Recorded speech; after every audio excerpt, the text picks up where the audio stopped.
very happy to be live with the first panel today. We're going to go for a bit of a cheery plague and pandemic theme, but before we delve into that, we're going to let everybody introduce themselves and tell us a little bit about their books. We'll start with you, Lesley, because you're next to me.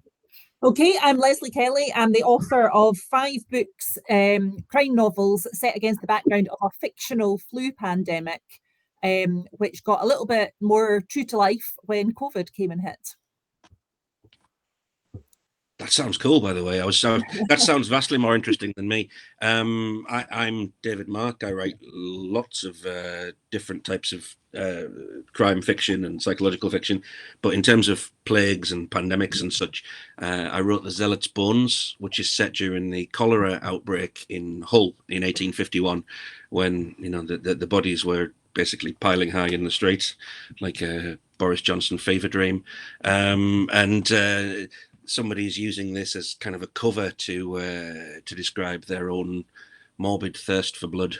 It was probably the best book I've written years ago. I don't think it should be more successful. I wake up most days thinking, why wasn't that a hit? But it was really good. Yeah. Okay, my name is Jonina Leosdottir, and I am Icelandic, and I am in Iceland at the moment. And I wrote 13 books in different genres, and then I turned to crime. And I haven't looked back since. I have written 8 crime novels, and my latest one is just out in Iceland. You won't be able to read it, sorry. It's book number 21, but the one with the theme of a pandemic is Deceit, which came out about a year ago in the UK, translated by Quentin Bates. And it's about a couple, an ex-couple there. They used to be married, and she's a police chief, and he is a psychologist. And then COVID happens, and there are isolations and, all the drill. So Sophia, who is the cop, she needs someone to help her to solve a case. And she asks her ex-husband to come along and help her. And that's sort of the outline of the book. Good descriptions. But let's start with why you chose the particular kind of disease you did for your book. What made you choose to set one around like a pandemic or a particular outbreak? Do you want to start us off again, Lesley? Yeah, happy to start off. In my day job, I work for a charity that is a kind of umbrella body and represents all the charities in a particular local authority area.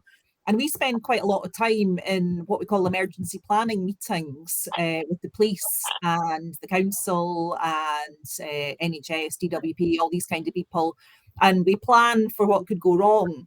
And one of the things we plan for is obviously bad weather. It's the most common thing that goes wrong. But we also plan for pandemics, specifically flu pandemics. So I was quite interested in, because when you see things like The Walking Dead or that on TV, it's always about, the population of Earth disappears down to a few hardy stragglers. I'm thinking, well, actually, no, we would prepare for pandemics. So, we know what would happen. People would survive. But, depending on what the pandemic is, definitely people would die. We just don't know how many. So I prepared for flu pandemics, but of course COVID, when it came along, was a completely novel disease. So we didn't really know anything about it or how that would work. But my novels, the first one was written 2015, 2016. So well before we'd heard of COVID. So I used as the basis of my disease flu, and specifically the Spanish flu pathology. The reason that I used that was I thought it was a really, really interesting disease, and it's often referred to as a forgotten pandemic because it happened so close after the end of World War One that people just their minds were elsewhere. They weren't really focusing on the millions of people that died from this flu pandemic. But the really interesting thing about the particular strain of flu is that what it did to you was it completely overstimulated your immune system. So the people that were most likely to die from it were people who were actually really young and fit and had healthy immune systems. So at the end of World War One, we saw, entire barracks wiped out of fit young men. So I thought that was a really interesting starting point. And in my first book, it focuses very much on the behaviour of teenagers in a pandemic, who, of course, think they're immortal. But if you can cast your mind back to the worst days of COVID and think how bad that was, how much worse would it have been if the people who were most likely to die from COVID were teenagers? And, how would people react to that? How would parents react? How would you feel? So that was my starting point in my disease. That's a really interesting idea. Yeah, I can see why that would. Very appealing to a writer. Absolutely, yeah. No, I can. It's very similar to myself, really. I mean, I'm always interested by the value, the relative value of human life. Like, there's no calculus to work out. We all expected to expect that all lives and all deaths are worth the same value. That would be a lovely thing. I'd like that to be the case, but it's not. It's a massive global lie, and I find that during times of extreme global trauma, shall we say, we get these tantalizing glimpses of the truth of the situation. So, for example, when I started reading about the cholera outbreak in Hull that killed huge volumes of poor people, it just rather occurred to me that the people in charge at that time had a degree of interest in fixing that problem, but the idea that that this was something that a lot of resources should be ploughed into fixing, it just didn't seem to be the case at all. And I just rather thought to myself, if you were a killer, psychologically speaking, if you were a killer, it would be a free for all. What's one more body amongst a pile of corpses? And yeah, that kind of it just got me thinking, really. And I mean, any writer will tell you the most exciting 2 words in the language are "what if." And yeah, it just kind of came to me. And then once the idea comes to me, I have to make it make sense psychologically. I have to think of a reason that somebody would do these absurdist acts or these flights of fancy. And if I can't make a way to make it seem authentic, then it's not a novel. It's just a half decent idea. So yeah, there's a lot of research went into it. But yeah, the relative. The research that I did, set in 1850s, it wasn't massively different in terms of the way people responded to all of these new traumas than now. It's still, oh my God, that's awful. Let's go on with our day. So it was, it was long before COVID happened, but it was just a really interesting way to explore the value of human life, and whether anybody really cares about one more body in the pile. So yeah, I when I pitched the novel, I did so sort of speculatively, without thinking I'd ever have to write it. And then they gave me a book deal, so I had to go away and write it. So it was the fact that it worked. Is still quite remarkable.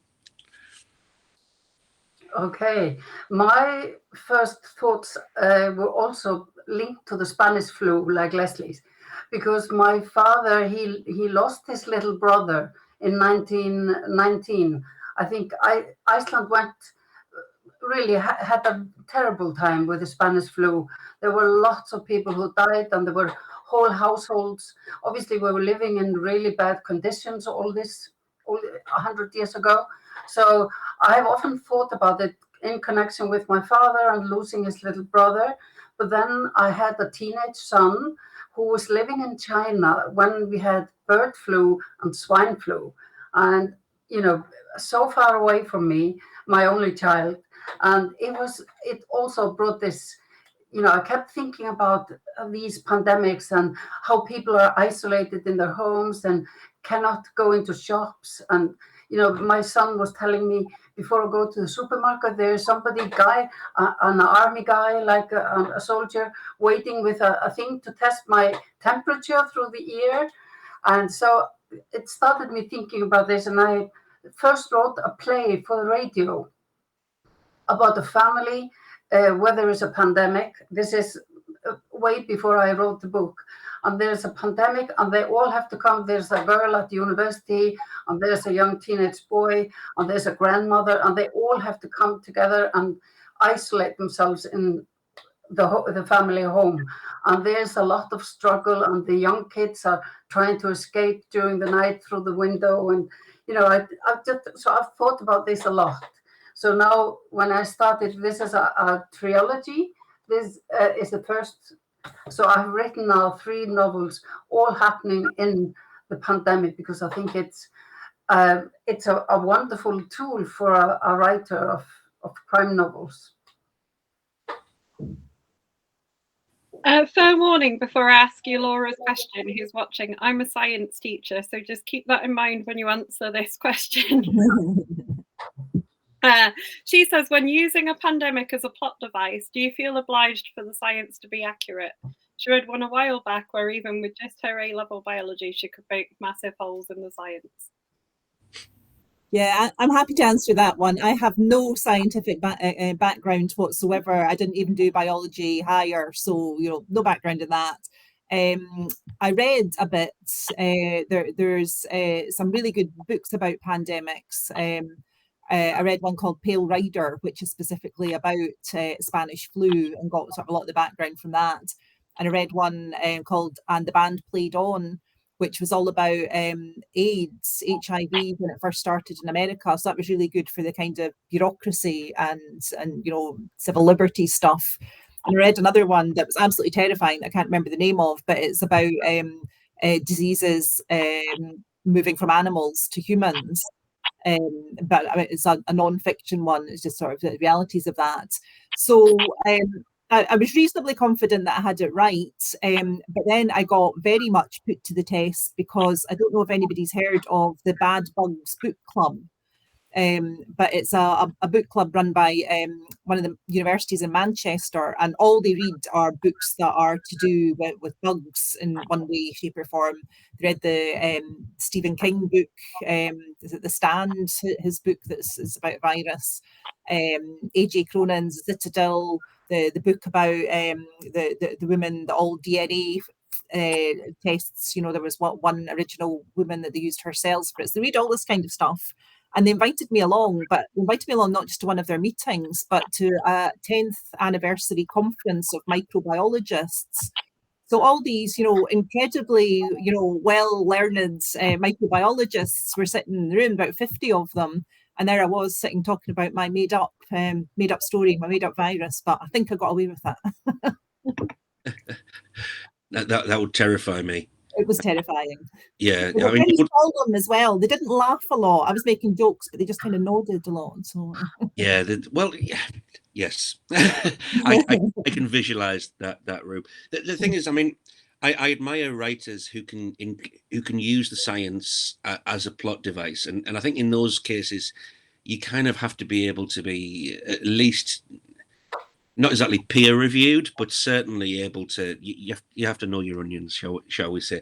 I'm not that kind of writer. Like when I think of somebody like Michael Crichton back in the day, the level of science interest in his novels, I could be intrigued by that, and it was written with a credibility. It never occurred to me to think, is this true or is this not? I see it within the isolation of the story. It moves it forward.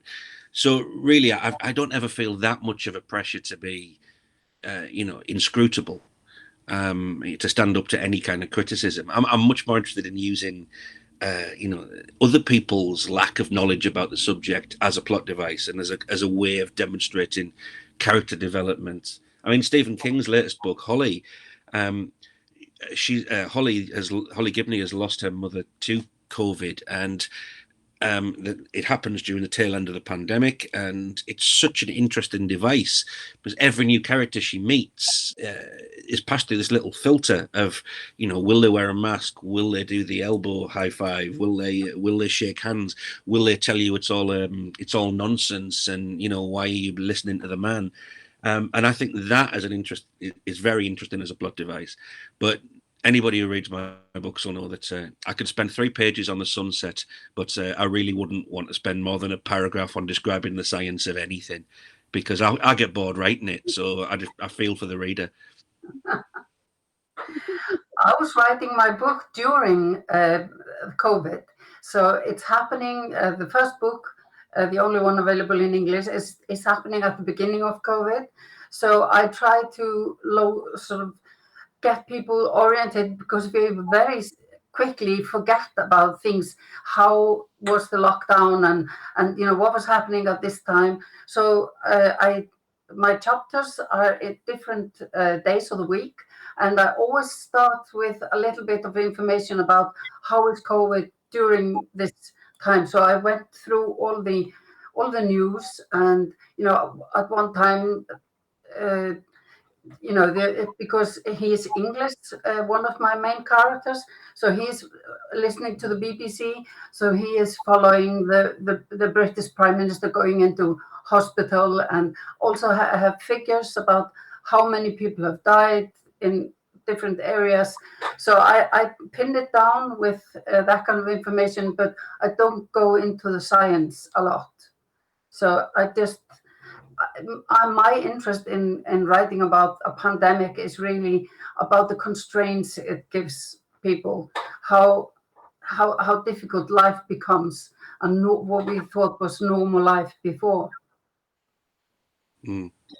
That feeds into the question I was going to ask, because I would imagine that writing something where people are kind of stuck in their houses and stuff poses some challenges as a writer when you're trying to investigate crime, but it must also equally open up like a bunch of opportunities for the fiction.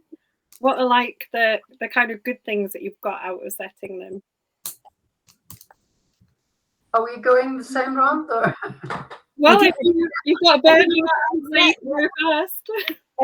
I got, obviously I say my books were written well before COVID, and I got most of it right. I got stuff about hoarding right, increase in domestic violence, things like vaccine passports. I didn't have that. I had a green card that you had to show what your health status was.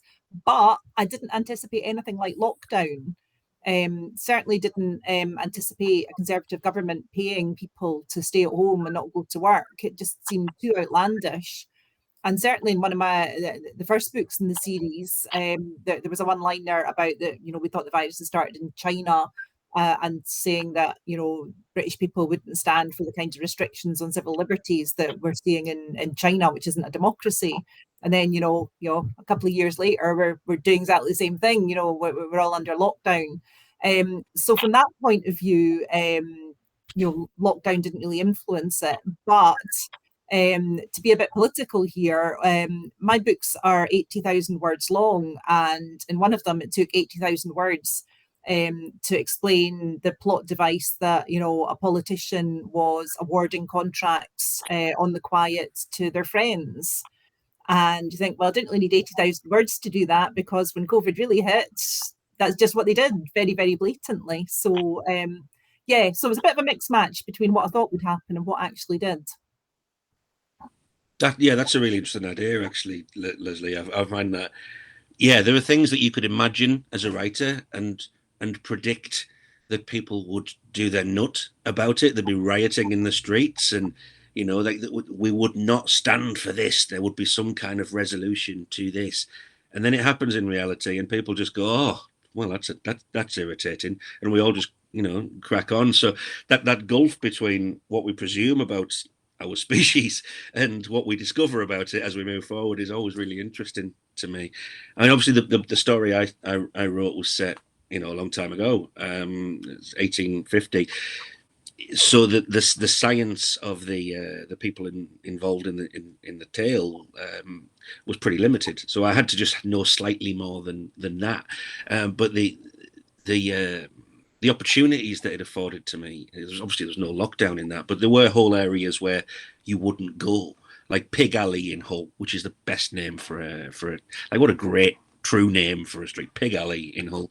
Like, that was seen as the epicenter of the cholera outbreak, and like the bodies were, there was one body who was found, and she'd been she died while holding herself in this cramped position, and they had to build a pyramid-shaped coffin because they couldn't disentangle her. And one side read about that in reality, I knew that I had to write that scene, otherwise my life would only be half lived. Had to do it. So I kind of took advantage of I suppose I wanted it to be a putrid read, like artfully putrid, if that isn't too pretentious. So the idea that my character, who was very nihilistic at that time in his development, wanted to go into these places, and so the only other person who did was the killer, and they were basically chasing each other through this fairly putrid environment. So, and that was really happening. So it was just a case of making them the lily pads to jump through, and that kind of gave the story its own structure. So no, it's a question of what the reality there was so enticing that I essentially just slightly tailored it to my own needs. If I was to write a book set during a modern day pandemic, I think I might take it slightly more seriously in terms of people's own knowledge and people's own experiences, largely out of a degree of respect. We've all got a lived experience of COVID. So if I was to serve up something fictional, I'd want it to be within an approximation of people's reality. But yeah, I'd find it more difficult to read a book that happened during the COVID years that didn't mention it at all. So yeah, it's all a balance, but certainly I was more comfortable in a plague outbreak in 1851 than I would be now, definitely. I'm always looking for something when I'm writing my crime novels. I'm always looking for something to make life difficult for my protagonists and to sort of hem them in some way, and to actually get a couple who had gone through divorce and make them have to work together. That was one thing that made it difficult. But for me, the pandemic was a gift, because what better than to isolate and make life really difficult? It's for a crime writer, it's a gift. And I'm now actually, not that I'm doing any comparison, but at the moment I'm reading the latest Val McDermid, and she is also using the first months of the pandemic, and it makes it's Katy Perry and working on a cold case, and it makes it so difficult to work, to do police work. And so a pandemic where everybody is hemmed in is really beautiful for us. Oh, just one thing that occurred to me as you were talking there, Jonina. I mean, I don't know about if you're the same, but I always have this thought experiment as, there's a meteorite heading to Earth. We all know we've got a few days left. What do you do? What's on your bucket list? And you'd hope that it'd spend time with your family and, like something wholesome and joyful and, good. For some people, that is a complete freedom to let the demon out. And, that was kind of what I was trying to channel in this. And I think there will be more fiction written as time goes on about the pandemic, because a lot of people will have seen that as, almost a lot of people think that things have an existential, esoteric judgment to them. Like, I've lived a good life and life's gone terrible. And you know what? I've always fancied doing this, that, or the other. And that idea of that catalyst, that they would use these final days to indulge in their fantasies because it's all meaningless anyway. Yeah, I kind of like the idea that everybody experiences my level of nihilism on a daily basis, just briefly, just to see what it's like, But then there's one thing, another thing. When I was writing my book, I usually don't talk to the people around me about what I'm writing. And then I started sort of asking people very cunningly, if they would be interested in reading about a book taking part in the pandemic, and everybody said no, I would never read.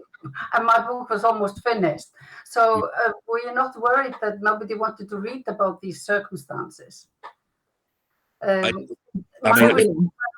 Liked it when it was out, but the idea, everybody said no. Yeah, COVID fatigue. I can believe that. I think that's possibly why I haven't been energized by the thought of a COVID novel yet. I think as time goes on, I might find it interesting, or I might find I might find there might be something interesting about a class action of people with long COVID, for example, or changes in the work the work environment because some people aren't well enough to come back. I might find those things interesting and an environment to set a crime within.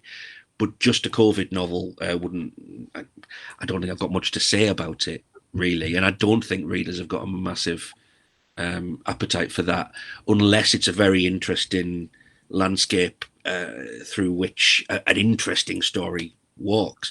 I mean, Lesley, you were just talking about yours before, and that sounds like a story to read. It gets set in an interesting world. But the idea of a plague or an outbreak being the star of a novel, I think I wouldn't know how to make that work, definitely. Yeah, I mean, when I went for a pandemic, it was really, as we say in the trade, a MacGuffin, and kind of thinking round about, beginning of 2020, I should have gone for a different MacGuffin because really people just weren't interested in pandemics. And it was really difficult. My novel came out, my fourth novel came out on April 2020. And to be honest, the publishers just didn't know what to do with it because at that point, people literally were dying from COVID. There was no vaccine. Some people, I mean, things like Camus, the plague, sales of that went through the roof. So there's obviously a minority of people that wanted to read everything about pandemics they could get their hands on. But by and large, people just weren't interested. I think Peter May wrote one as well, didn't he, at that time? Or Peter May had written one. Had one that he had one in his bottom drawer that he got out and sold quite well. Yeah. But I think it was quite a hard sell, and even now I'm finding it difficult to market because every time I try and put a promoted post on Facebook, it comes back saying, "No, you can't do this. This is political comment." I think, well, it's not. It's a literary book about a human experience. It's not me saying the vaccines don't work or something. So it's quite a difficult place to be in at the moment. Yeah, I was going to ask about that actually, how like sales had been affected for all of you by like bringing out a book that kind of talks about that. I'm one of the rare few who likes reading about pandemics and did even in the lockdown, but I also read all the WHO reports and things as well because I'm just a bit weird. You're a science teacher. I'm a science teacher, yeah. So I think that's the exception. Like I'm one of those exceptions to the rule where it didn't stop me, and I probably would have bought more of them. It depends what you're into, doesn't it? I mean, I can listen to political podcasts and read political stories endlessly, and there are some people whose lives just they have no interest in that. They don't want anything to do with it. I don't want to talk about politics, and as I believe, politics is everything. It's constantly there. So you can't write a novel that everybody is going to want to read. You can just write the novel that you think should be written, and follow the story in its own way. I mean, personally, I said to my publishers when COVID happened, I was like, look, we've got this book about a plague that I wrote a few years ago. Could we possibly use this to our advantage? I'm a novelist. I'm poor. I need to sell books. But no, we did have a fairly similar situation in that the publishing industry wasn't entirely sure whether there was an appetite out there for more of this, or whether readers wanted, diverting cozy crime or whatever it is that people needed in their lives at that moment. So yeah, there was no guarantee that it was going to it would help sales. So I just saw Sam had just asked a question there. If the story is, I'll read most things. Yeah, basically it works. Yeah. I mean, certainly we didn't see anything like, there wasn't a Waterstones table with all the books with a pandemic theme to them put together, because I think, the publicist at Sandstone came back and said that, she'd been talking to one of the shops and they said, we got complaints about having the game Pandemic on display. So, people are really, really touchy about the subject. So you think, but there's that hardcore readers out there who do want to read everything. So it's really about how do we reach them. Well, I don't know about you, and sorry to shut me up if I rattle on. The kind of person who would complain about seeing the word pandemic in a bookshop isn't somebody I want to read my book. books.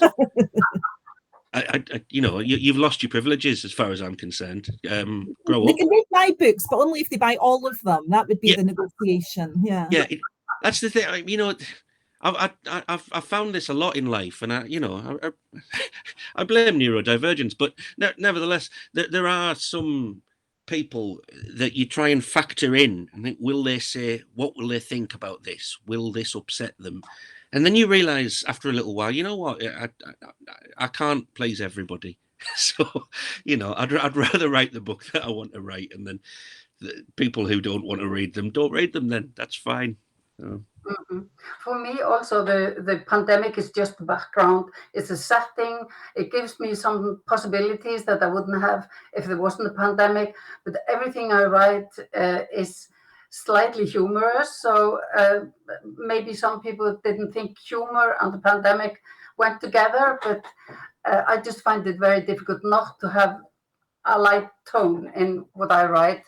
And then obviously the thing I'm most interested in is interaction between people, and it's just the surrounding making these interactions more complicated. So it's a tool, but it's not about the pandemic. But I can understand that people have had up to here with the pandemic, but it's not as if it's a scientific book or anything.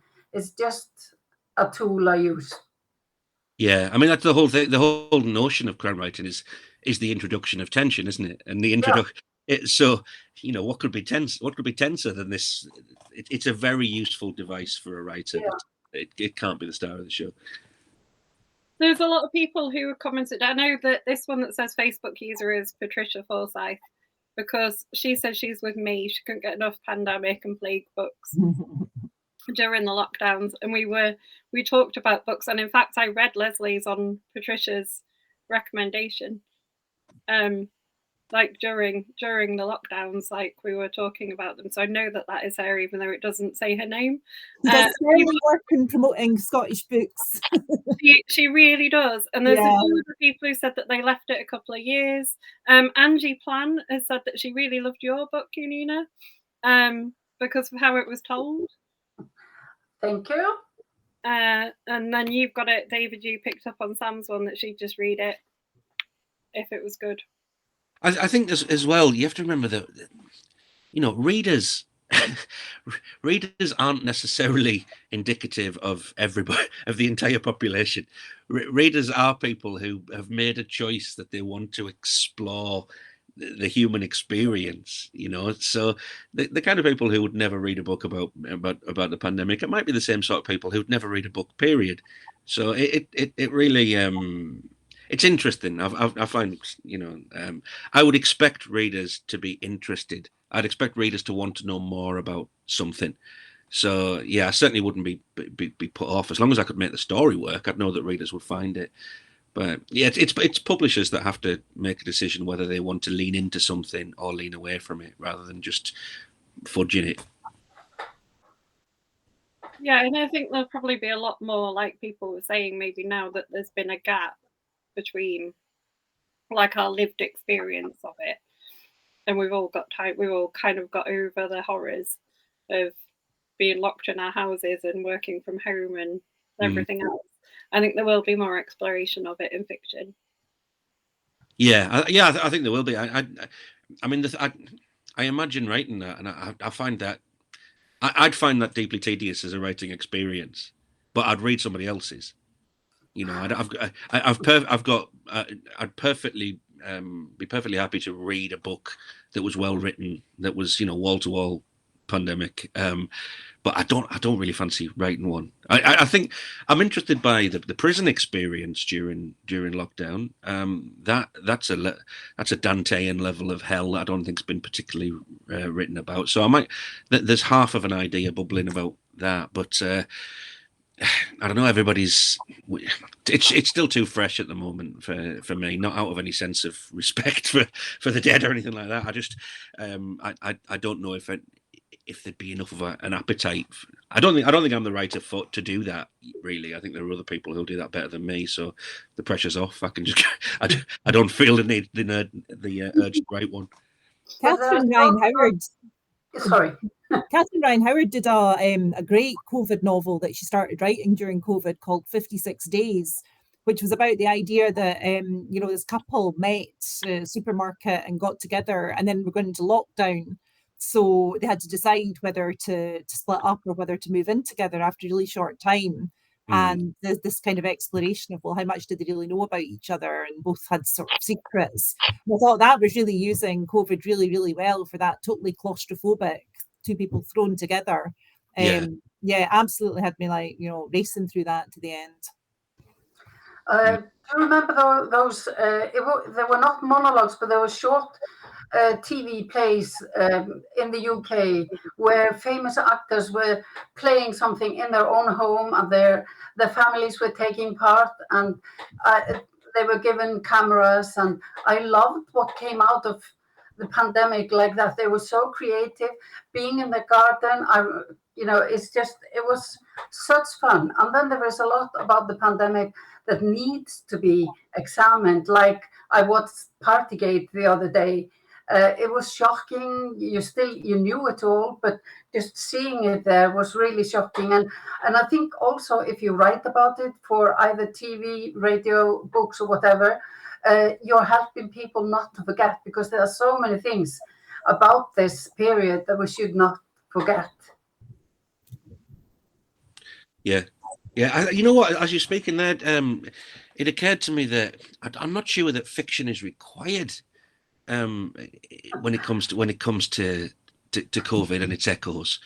I'm evangelical about fiction. I think it's storytelling is what I've lived my life for. But the reality of it is so brutal, and I think almost that might be where the hunger to read lots about it comes from, is because there were so many shocking, terrible, awful things that occurred. That why fictionalize it? That's just telling the story of it as it happened might be is sufficiently horrific. I mean, with regard to Partygate, that's such a perfect example. I mean, as a crime writer, I immediately imagine that somebody is so appalled at what these buggers did that they take matters into their own hands. There's some kind of bloodthirsty revenge, and that's a story that I would write. So that's kind of how you use it as a device to move forward. But yeah, I think it might just be you can see the way my thoughts are outlining there. I will go and write this idea down in We're getting some fantastic book recommendations here. I mean, I haven't read either of your books, so they'll be added to my pandemics list, and some really good ones in the chat as well. So need to get the things at the ready. Someone's recommended Her Perfect Twin by Sarah Bonner and saying they also enjoyed 56 Days. Val McDermott's got a really good graphic novel about a bacterial kind of outbreak. Okay. As well, called Resistance, that I heartily recommend if you like comics and things. Mm-hmm. Well, I mean, most dystopian fiction has had some kind of inciting incident, hasn't it?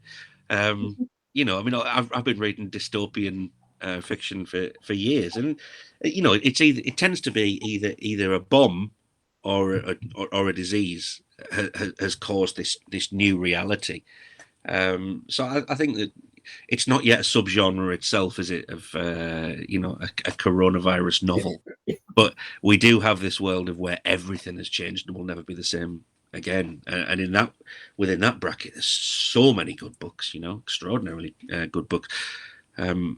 So yeah, I mean, I read a lot of literary fiction, and I always feel with anything I read of like that level, like Sarah Hall, Sarah Moss, Jim Crace, I always feel as though that's just a slightly subtle change in their reality from ours, and it could just as easily be a pandemic that could create this new world. So yeah, there's so many good books out there.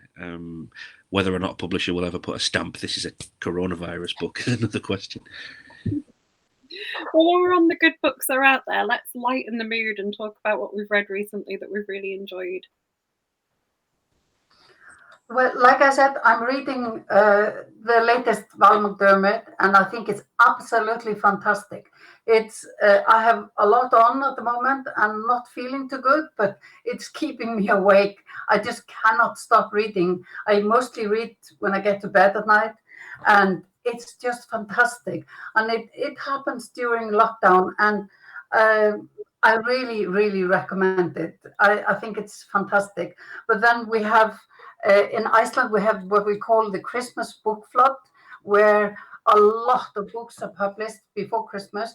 And we have this tradition that we give books as gift Christmas presents. And lots of people have the tradition of staying awake during the night. We celebrate Christmas on the 24th. So we start the day early and we stay awake with chocolates and something to drink and the latest novels. I have just bought, you probably know this one, Lilia. She has been translated into English, and I've just bought her latest one and another one by another friend. So we stack up before Christmas all the new juicy books in the flood. It really is like a flood of books, and then we just use Christmas to be really decadent and read and eat chocolates. Great idea. Another reason for us all to move to Iceland. Yes. It's just a better country, isn't it? It's just better. That's a you have a day dedicated to giving books, eating chocolate, and being nice to each other. I mean, you'd like to think you wouldn't have to prescribe that, but yeah, we in this country they'd find a way for Clintons to make a fortune out of it. I should imagine. So, yeah, I wish I could, off the top of my head, give you a book recommendation of my own, but like Jonina, I've been not very well for a few weeks, and the effort of trying to read has kind of left me just falling asleep. And I'm been doing lots of research for my own work in progress. So no, I'm looking for something new to read myself at the moment. Something, that feeling where the rest of reality can just do one because you're so consumed with the story, or a particular character, or even just a particular flavour to it. So no, I'm a bit of it hasn't been a great few weeks on the reading front for me. So any recommendations, I'm keen to hear more. Yeah, well, I had to go away and look up on my phone because, like you, I can never remember off the top of my head what I've been reading. But well, if you've looked on your phone, I'm going to look on mine. Then that's fine. You look on your phone. That's allowed. That's permitted. Okay, cool. It's a book by somebody called Gorgi Gospodonov. Yeah, making a very bad job of pronouncing that. But it was the International Booker winner, and it's a book called Time Shelter, and it's one of these what if books. And the what if in it is that they're trying to treat patients with dementia, and this entrepreneur sets up a building, and every floor of the building is a different time zone. So people with dementia can go back and live in the 1990s, or they can go back and live in the 1980s or whatever, depending on what makes them comfortable. But this proves to be such a big hit that everybody wants to be able to go and live in the decade that they feel most comfortable. So there's a huge demand for it. And then it gets even more surreal, where entire countries decide that they don't like the present day, and they're going to go back, like some of the communist countries decide they want to go back to like the 1980s because there's much more certainty and things there. So it's just a really funny book and a really kind of interesting concept. So definitely recommend that one. Cool. I'll check that out. The last brilliant book that I read was the Lockup by John Banville. That was one that absolutely consumed me brilliantly. Just a utterly superb writer, a writer of such exquisite brilliance that the plot really doesn't matter that much. You just lose yourself in the language and the world that they create. So yeah, and I'd recommend anything by John Banville, but especially when it's that John Banville Benjamin Black hybrid creation that he seems to have mastered. That's definitely one that I'd recommend. Yeah, some people are just better than me, and I hate them for it. I've not read any of his books, so that's you haven't. Oh, yeah. Give yourself a week off reality. Yeah, absolutely superb. I think Banville wasn't massively popular in the crime writing community for a little while, but there was some suggestion that he'd been a little bit snippy about the difference between literary fiction and genre fiction. But yeah, if I think that's the offence wasn't intended. So anyway, regardless, yeah, John Banville writing as Benjamin Black, and now just as John Banville, just perfection, really, just too good. My last two top reads were Deceit. Oh, So someone on this panel, and The Killers of the Flower Moon. Oh. All right. Which is a non-fiction book. Are you going to go and see the very long film about it? Well, no, because I've got an Apple TV subscription, so I'm just going to wait until it comes out and then I can watch it in bits. Yeah, is it 3 hours long? Is that like 3.5 hours long? 3.5 hours? Wow. Hey, do you still get an intermission at the cinema where there's somebody with a tray comes out and brings you little boxes of midget gems and fruit gums? I'd do that, but no, I don't think that my ADHD could handle 3.5 hours. When I used to live in the UK, this is in the 70s, I'm so old, then you could smoke in the cinema. There were ashtrays stuck to the seats in front. I mean, wow. It was a happier time. It was a better world. I tell you, Karen has said that her and her husband Jonina's got books on Christmas Eve. Me and my family do as well, to be fair, but we're a very family. So we don't get book flood, but we do enjoy swapping books on Christmas Eve. We're coming up towards the end of our time. What is everyone working on right now? What you're writing kind of currently? Well, I have finished the trilogy, which started with Deceit. So I've gone back to, by popular demand, as they say, to a series I had before. I had written 5 novels about a kind of a Miss Marple, modern day Icelandic Miss Marple. She is just retired. She was a bookstore manager in Reykjavik, and she has lots of time, lots of energy, and is very interested in people. And she keeps bothering if she sees tourists with looking at the map. She comes along and says, "Can I drive you? Can I help you? You want to come to my home and have pancakes?" And she gets involved in a lot of crime accidentally, and also because of her curiosity. So I've had a lot of demand for a 6th novel about this character. So that's what I'm doing at the moment. That sounds awesome. I like this. That's a great idea. Yeah. Let's bugger you, Richard Osman. That sounds miles better. Yeah. No, awesome. You can't really ask me at the moment, Kaz, because I'm 15,000 words into my novel, and therefore I hate it. And have no idea why I haven't started writing the damn thing. By the time it gets to the end, it'll be brilliant, obviously. But at the moment, it's dreadful.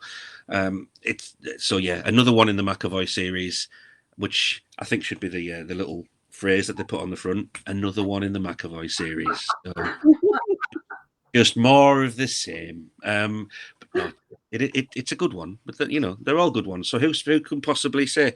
And then after that, I've got I'm starting something completely new. So I haven't yet got the bandwidth to be able to explain that to you yet. But suffice to say that I've got projects in my brain that are starting to wake up. Like dormant cells are switching back on. So yeah, there'll be a David Mark book in a couple of years that I don't know what it's about, but you'll love it. We absolutely will. Yeah. And I've written similarly about 20,000 words of the next book in the Health of Strangers series, but unfortunately, about 2 weeks before my last book was about to be lodged, my publisher went bust. Sandstone Press, I don't know if anybody knows them, they're sort of based up in the Highlands. So I'm in the process of deciding their stock was all bought over by another publisher. So I need to decide whether to sign up with them, and if I do, it's up to them whether they're interested in another pandemic novel or interested in something else or not interested in publishing anymore at all. So all change. Oh, it's do you find that, sorry to interrupt, but do you find that exciting or dispiriting? I'm genuinely intrigued to know how that is. That an I just opportunity? feel so sorry for Sandstone Press. It was two people, married couple, that kind of set it up. They did extremely well, published loads and loads of books, a lot of them in Scottish focus. They actually won the Booker International Prize for a book that they translated, so doing really great guns. But I just think very, very difficult operating circumstances, I think, for small publishers. Yeah. So it's a bit of a mixture of both, really, David. Feeling, if it hadn't happened, I'd have been quite happy. Feeling slightly excited that it's something different, and maybe they'll bring something new to the marketing of the books. But we never managed to get a launch for the last one, so I'm hoping that sometime soon we can have a launch in a bookshop. And it literally happened them going bust happened so close to when it was due to be published that the blog tour had already happened. So all these lovely bloggers had said nice things about the book, and then it just never came out. So it's so hard to reconcile that, isn't it? I know. So we need to do another launch, and we need to ask them to repost all the nice things that they said, and really start trying to market the book. But it's been an interesting year. Yeah. It's an interesting time to be a writer. I mean, I don't know how long you've been at this, and the same for you. And I just, it's really hard to know how big to dream anymore as a writer. And writers are people with big imaginations and can conceive of things going brilliantly and terribly. But there just seems to be so many things out with your control now. I mean, I don't know how anybody's making a living out of it at the moment. It just seems to be getting more and more difficult with every passing year. Oh, completely. I mean, you have to completely and utterly, in my case, completely and utterly make your peace with the fact that a lot of reality is telling you that this is meant to be a hobby, that you're not meant, that people aren't meant to make their living at this. And if you believe truly that people should make their living at this and within the creative industries, you've kind of got to accept that. That's it. That's, I'm going to be poor, and there's going to be times that are completely unmanageable, but I am going to get to make a living as a creative human being. So it's difficult, but it's also the best possible reward because you get to write for a living. But can you imagine being a writer in a society with only 400,000 people? It's like only writing for people in Coventry. Yeah. It's about the same. Yeah. It's very difficult. You have to be married to someone who is willing to accept that you're not providing 50-50. Yeah. No, that's the thing, and I'm always very conscious that you can sound like you're moaning as a writer when you're not. You're just actually outlining the difficulties that you're facing, and that you've accepted. But I'm always at great pains to say that I can't think of a better way to spend however many decades you get in life than writing. It's brilliant. It's it's almost the best fun you can have on your own. So don't ever feel sorry for writers, but don't imagine that they're feeling sorry for themselves either. It's just kind of, this is the world that we've chosen. How do you that's quite interesting. I didn't think about the challenges of selling only to 400,000 people. At least it's a nation of book lovers, though. Absolutely. Luckily for us, books are a very important thing of discussion in Iceland. People are discussing books in the hot tubs, in the swimming pools, and in sewing circles, and when they have coffee at the office. Books are extremely much discussed here. So that's how, by word of mouth, it sort of gets around. But I think it makes or breaks a writer in Iceland whether you are translated or not. You really have to get to a bigger market to be able to support yourself. But the Icelandic government does give you grants. You have to apply once a year and explain what you're going to write, which is difficult because then you have to know exactly what you're going to be doing in which month and what stage you're going to be at this month. And this is not how it works for us, but we have to do it because otherwise we can't apply for the grant. So you have to have a schedule, a deadline, and everything. Obviously, a publisher as well. But I've been in this game for 35 years. I've published 21 books in 35 years. So I suppose I can only blame myself. I don't think that Quentin has the time to translate everybody's books either. It's the poor chap. He must spend his entire life. He's such a great translator. But I'm always reassured when I see translated by Quentin. Oh, good, I'll enjoy this. Yeah. Yeah, that's a good point, because there aren't that many translators, is there, of Icelandic? No.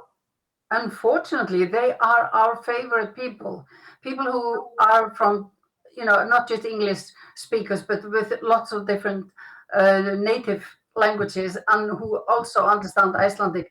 They should be on a pedestal. They are really our favorite guys. We have 4 minutes left. Finish off our chat with a reminder of what people are going to go away and buy. So remind us what kind of things you write. You don't just have to mention your pandemic books. If there's other books that you would like people to go away and buy, tell us about those as well. First, people have to learn Icelandic or Danish or German before they can read something of mine, because there is just the one in English. But show us like the one in English that everyone can go and buy. Ta-da!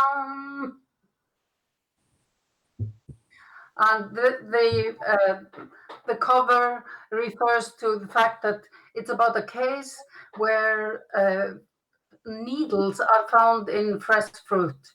This is obviously during a pandemic, so it's difficult to know who's lurking and putting needles in fruit. And it's a difficult case for the protagonists to work out. But yeah, so you'll just have to read it over and over until there's another one. David? I've got a new McAvoy out in, I think it's about a month's time. The name of which escapes me. Flesh and Blood. Flesh and Blood, that's right, yeah. Sorry, it's not early onset dementia. I've always been like this. But I think it's called Flesh and Blood. It's another good McAvoy. But the one I was talking about earlier, the one set in the plague, that was called The Zealot's Bones. That was a Sunday Times historical novel of the year. It was dark and bleak and putrid, and I think it's really good. So you'd probably be able to pick that up for about 99p on some sort of Amazon bundle at the moment. So knock yourself out. I shall enjoy my 0.4 pence when it comes my way. And my book, I've got the latest in the Health of Strangers, a lovely fetching shade of purple, Dead Man Driving, which in this one, things are getting worse because not only have we got a pandemic on, there is rampant inflation and increasing food prices. So again, wrote that a little bit before inflation went through the roof. And there's lots of demonstrations on the street. And the chief minister that is responsible for virus policy is hosting a meeting of the V8, which is like the G8, but it's all the virus ministers. And she's got to work out how to feed them. So she needs to feed them well, but not so expensively that people get really annoyed because there's all these demonstrations going on. And the lorry of all the food for the meeting gets hijacked. They don't know what happens to it. And when they manage to actually track down the lorry, there's a dead body on it. So that's the starting point for this one. That's a cool scene. I like that. Yeah. I've just realised I gave you the wrong name for my book, by the way. Sam, who looks after me, but doesn't get any government help from it. Apparently, my next book is called The Burning Time, which sounds amazing. I'll have to go and remember what it's about. But I do recall when I was writing it thinking, this is good. So, I might be the first time I can read one. Sam has helpfully posted everybody's link in the chat. Sam got me a new agent a few months ago. Sam takes care of me in a way that really there should be some degree of remuneration somewhere. But yeah, I think all writers should have somebody to look after them, really, lead them around by the hand. Well, here in our little group, me and Sam try and help as much as we can. So it's appreciated. Yeah, definitely. Thank you so much, all three of you, for joining us today. It's been an absolute pleasure. Thank you for having us. Yeah, thank you. I've enjoyed that.